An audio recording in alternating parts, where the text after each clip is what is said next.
Arkadaşlar merhabalar. Şu an görmüş olduğunuz örnek üzerinde 3 boyutlu yazı yazmak istiyorum. Yazıyı yazmak için öncelikle bir tane plane oluşturmam gerekiyor. Plane'e tıklıyorum. Bu tabana paralel. Belli bir milimetre mesafede şöyle bir plane oluşturuyorum. Bunun mesafesi çok önemli değil. Seçtim. Sketch dedim. Tam karşıdan bakıyorum. Bakın bu şekilde tam karşıdan baktım. İsterseniz ön yüzden bakalım. Şuradan arka alalım. Şöyle bir arka hazırlayalım. Arkın açısı da önemli değil. Şu anlık önemli değil. Şuradan referans çizgisine dönüştürdüm. Şuradan teksti yazıyı aldım. Bu çizgiyi referans alsın istiyorum. Şöyle bir yazı yazıyorum. Arkadaşlar yazıyla istediğiniz gibi oynayabilirsiniz. Yazının pozisyonunu şuradan istediğiniz gibi ayarlayabilirsiniz. Zaten bu kısımları bildiğinizi farz ediyorum. Çünkü SolidWorks ile alakalı bir özellik bu. Buradan yazı karakterlerini açabilirsiniz. Şuradan fontu değiştirebilirsiniz. Biraz aralıkları azaltabilirim.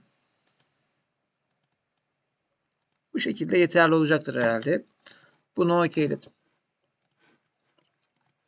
Bakın şu plane üzerinde böyle bir yazı hazırladım. Artık hemen geçiş yapabilirim. Tools, SolidCam, New, Mailing. Okey. Nereye kaydetsin?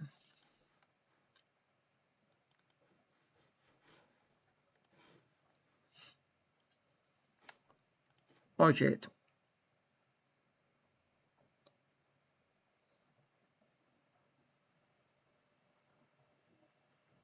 Arkadaşlar koordinat sistemine tıklıyorum.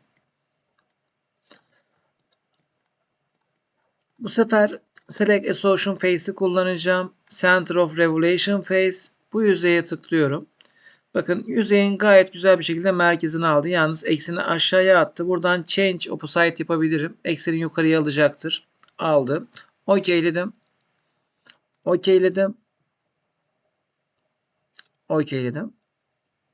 Hedefi otomatik olarak gördü. Kütüğe tıklıyorum. Arkadaşlar burada yeni bir özellikten bahsedeceğim sizlere. Özellikle döküm parçalarda çok fazla kullanıyoruz bu özelliği.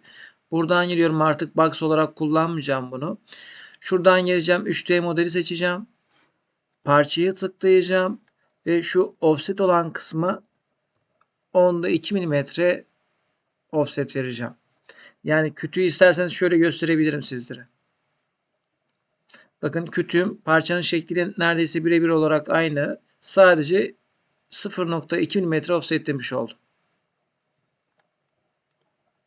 Tabi şuradan bir görebilmem lazım. İsterseniz şöyle okeyleyeyim. Üçü de tanımlandı. Bunu da okeyleyelim. Şuradan bize göstersin.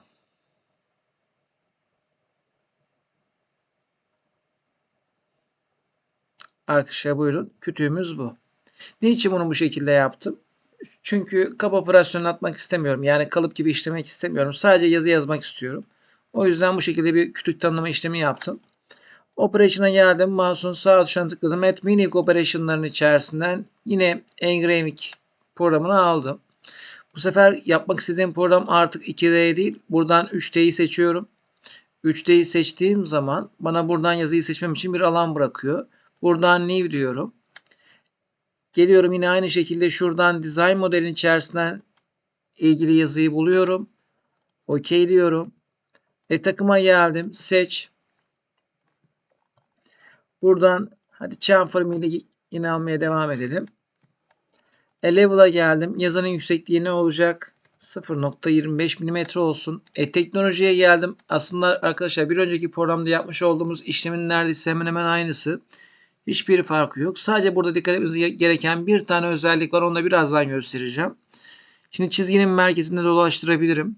Şu fill area diyerek yazının full iç kısmını işleyebilirim. Şu kontrol özelliğini kullanarak. Yanalda kaymasını %3 yapabilirim.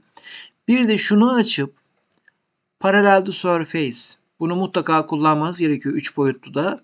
Step down'u talaş miktarını da 0.1 verebilirim. Buradan kaydet hesapla dediğim anda buyurun program bitti. Arkadaşlar belki şu iki değer biraz karıştırılabilir. Bunları ben sizlere şöyle bir açıklamaya çalışayım. Step over yanal kayması, step down aşağı adımı. Şimdi normalde yazı karakterinin derinliği ben 0.25 mm, hatta 0.3 vereyim ki tam bir değer olsun.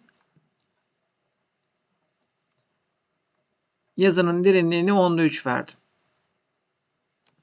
Bu ne anlama geliyor? Bakın. Bu yüzeyden aşağıya ineceği milimetre olarak mesafesi 0.3.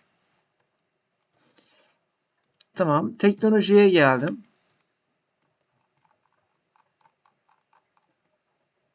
Çok pardon. Kopyalamışız farkında olmadan. Şunu şuradan kaydet çık diyelim. Çünkü kontrole basılı tutmuştum az önce. Ondan dolayı kopyalamış olabilir. Programa yeniden geldim.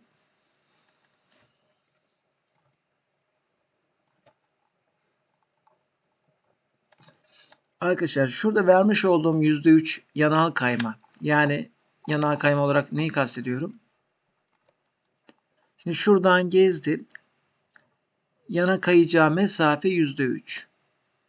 Semi finish ilk turu aldı. Ondan sonra aşağıya ineceği payda 0.1. Simülasyonunu izleyelim mi? Şuradan katı simülasyona geldim. Şuradan çalıştır dedim.